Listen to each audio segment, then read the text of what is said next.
সবাইকে, কেমন আছো সবাই? আজকে তো আমার সকাল সকাল অনেকগুলো মাছ নিয়ে এসেছে, আর এই মাছগুলো খেতে আমি অনেক পছন্দ করি। আমার মতো কে কে পছন্দ করো এই মাছ খেতে? এগুলো হলো কাচকি মাছ, আর মাছগুলো না অনেক তরতাজা এবং ফ্রেশ ছিল। দেখেই বুঝতে পারছো নিশ্চয়ই। মাছগুলোকে আমি একটু বেছে কেটে নিয়ে ধুতে চলে এসেছি, যদিও এই মাছগুলো কাটা লাগে না। তো এই মাছগুলো অনেকক্ষণ সময় নিয়ে ধুইতে হয়। ধোয়া হয়ে গেছে, এখন আমি গুছিয়ে নিচ্ছি রান্নার জিনিসপত্র। আমি আলু কুচি করে নিয়েছি, চিকন চিকন করে পেঁয়াজ কেটে নিয়েছি, কাঁচামরিচ কেটে নিয়েছি, আর সাথে টমেটো দিয়ে রান্না করলে তো এই মাছ খেতে আরও অসাধারণ লাগে। প্রথমেই তেল দিয়ে দিয়েছি, দিয়ে আলুগুলোকে ভালো করে ভেজে নেব। আলুগুলোকে একদম পুরোপুরি ভেজে নেব, যাতে একদম সিদ্ধ হয়ে যায়।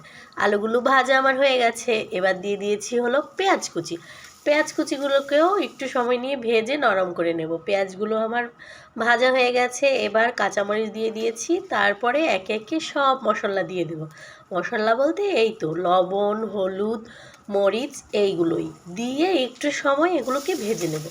একটু ভেজে নিলেই মশলাগুলো এর মধ্যে দিয়ে দেব হলো টমেটোগুলো দিয়ে 2-4টা নাড়ানাড়ি করে একটু জল দিয়ে ভালো করে কষিয়ে নেব।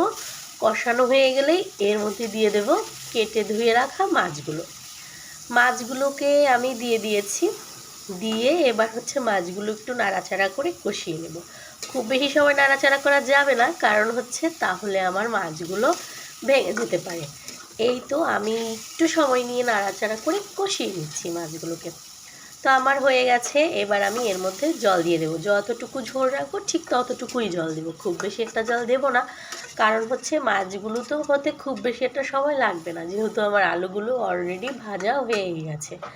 তো এই তো দিয়ে এইবার হচ্ছে একটু জাল হয়ে গেলে তারপরে আমি জিরার গুঁড়া দিয়ে দেবো। রান্নাটা আমার একদম কমপ্লিট, এই তো হয়েই গেছে। ফাইনাল লুকটা ছিল এই। আমার মতো কে কে ছোটো মাছ খেতে পছন্দ করো, নদীর ছোটো মাছ। আর এই মাছগুলোর নাম ছিল কিন্তু কাচকি মাছ। তো আজকের মতো এই পর্যন্ত।